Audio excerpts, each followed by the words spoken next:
Assalamualaikum warahmatullahi wabarakatuh. Halo semuanya. Kali ini kita akan belajar terkait materi manajemen bimbingan dan konseling. Oke. Nah, ini adalah pokok bahasan yang akan dijelaskan. Yang pertama yaitu pengertian manajemen bimbingan dan konseling. Yang kedua, perencanaan program bimbingan dan konseling. Yang ketiga, pelaksanaan dan pengarahan program bimbingan dan konseling. Yang keempat, evaluasi dan supervisi program bimbingan dan konseling. Yang kelima, peran guru dalam program bimbingan dan konseling. Nah, kita masuk pada pokok bahasan yang pertama, yaitu pengertian manajemen bimbingan dan konseling, yaitu kegiatan yang diawali dari perencanaan kegiatan bimbingan dan konseling, pengorganisasian aktivitas dan semua unsur pendukung bimbingan dan konseling, menggerakkan sumber daya manusia untuk melaksanakan kegiatan bimbingan dan konseling, memotivasi sumber daya manusia agar kegiatan bimbingan dan konseling mencapai tujuan, serta mengevaluasi kegiatan bimbingan dan konseling untuk mengetahui apakah semua kegiatan layanan sudah dilaksanakan dan mengetahui bagaimana hasilnya. Nah, ini adalah pengertian menurut Sugio tahun 2012. Nah, dari pengertian ini juga kita bisa mengambil satu kesimpulan bahwa yang namanya manajemen bimbingan konseling ini merupakan upaya atau cara yang digunakan oleh pihak sekolah untuk mendayagunakan secara optimal semua komponen atau sumber daya, termasuk di dalamnya tenaga pendidik, dana, dan juga sarana dan prasarana. Oke, selanjutnya yaitu perencanaan program bimbingan dan konseling. Sebagai subsistem pendidikan di sekolah, bimbingan dan konseling dalam gerak pelaksanaannya tidak pernah lepas dari perencanaan yang seksama dan bersistem. Sedangkan program adalah seperangkat kegiatan yang dirancang dan dilakukan secara kait-mengkait untuk mencapai tujuan tertentu. Ini menurut T. Rakaroni tahun 1981. Dari definisi tersebut dapat diuraikan bahwa suatu program BK itu mengandung beberapa unsur sebagai berikut. Yang pertama, adanya seperangkat kegiatan. Maksudnya, kegiatan-kegiatan yang akan dilakukan itu merupakan suatu bentuk kegiatan yang utuh. Yang kedua yaitu dirancang atau berupa perancangan. Maksudnya yaitu hal-hal yang akan dilakukan dirancang sedemikian rupa agar tidak terjadi pelapisan atau akumulasi kegiatan, apalagi berbagai benturan akibat kegiatan yang dilakukan berulang-ulang yang pada gilirannya berdampak pada penurunan efektivitas dan efisiensi terhadap manajemen bimbingan dan konseling itu sendiri. Yang ketiga yaitu dilakukan secara kait-mengkait. Maksudnya bahwa dalam melakukan kegiatan yang sudah dirancang itu tidak bisa berdiri sendiri atau lepas-lepas, melainkan ada keterkaitan satu dengan yang lainnya. Yang keempat yaitu adanya tujuan tertentu, yaitu sebagai arah dan kendali agar semua aktivitas yang terangkum dalam program selalu terfokus kepada satu titik tujuan tertentu.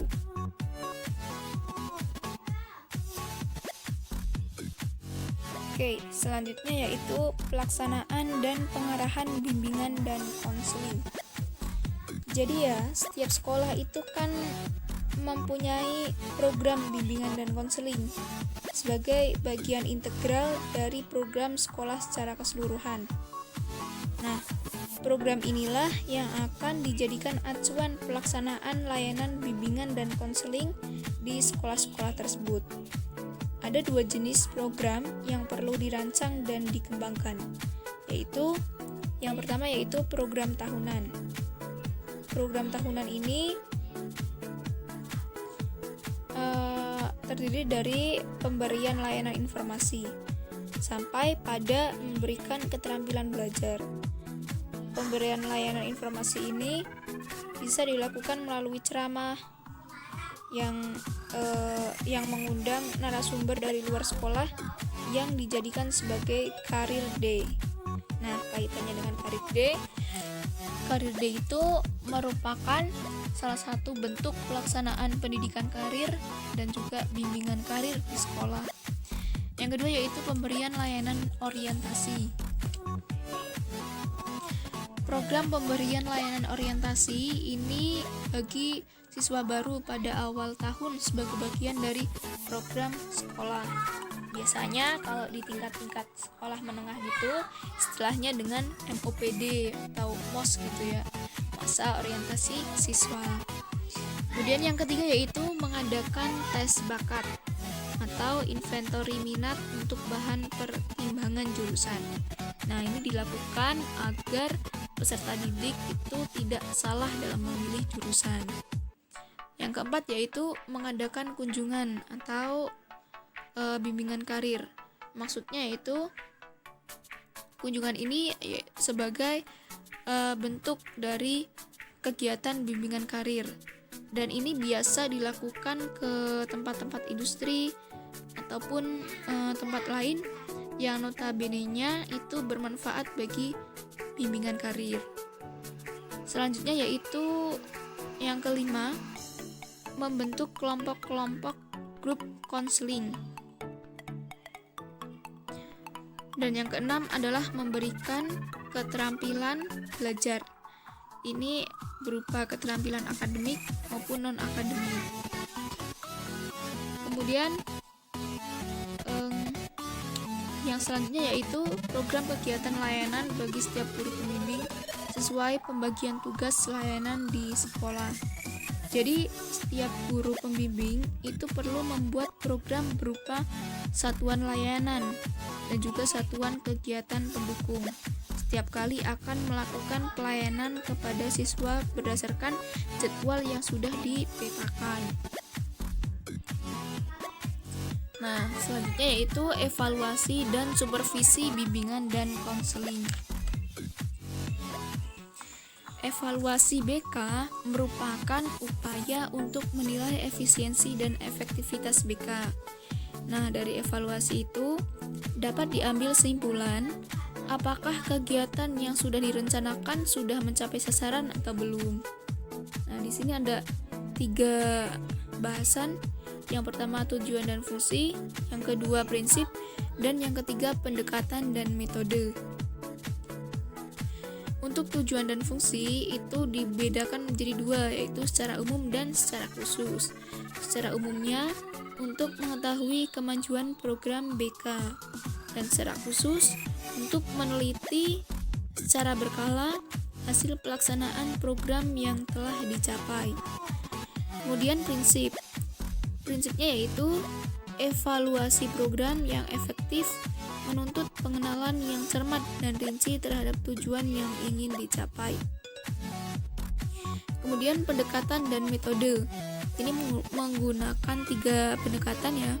Yang pertama adalah pendekatan dan metode survei, yang kedua pendekatan dan metode eksperimen, dan yang ketiga adalah pendekatan dengan menggunakan studi kasus. Nah, yang pertama ya, pendekatan dan metode survei. Pendekatan ini biasanya lebih banyak memakai metode evaluasi yang berlatar sekolah.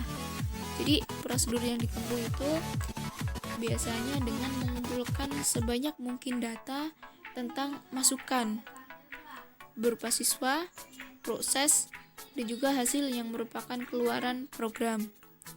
Nah, yang kedua yaitu pendekatan dan metode eksperimen. Pendekatan ini merupakan perpaduan antara riset dan evaluasi.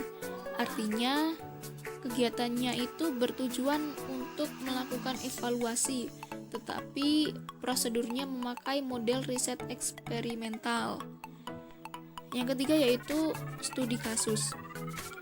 Studi kasus ini biasanya digunakan untuk mengumpulkan data mengenai keadaan seorang siswa yang dijadikan sebagai objek telaah kasus.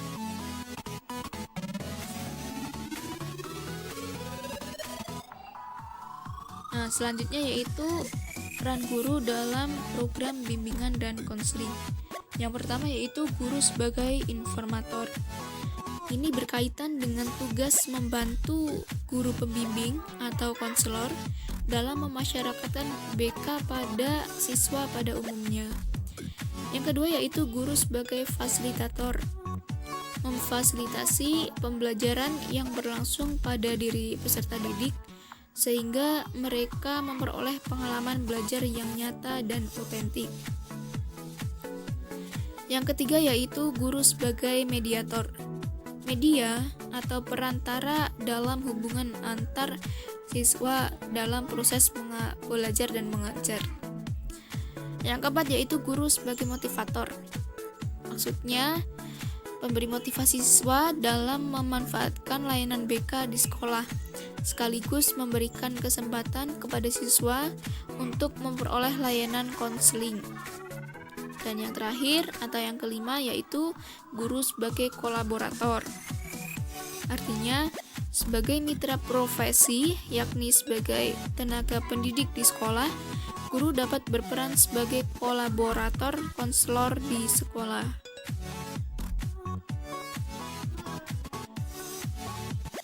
Oke, terima kasih semuanya.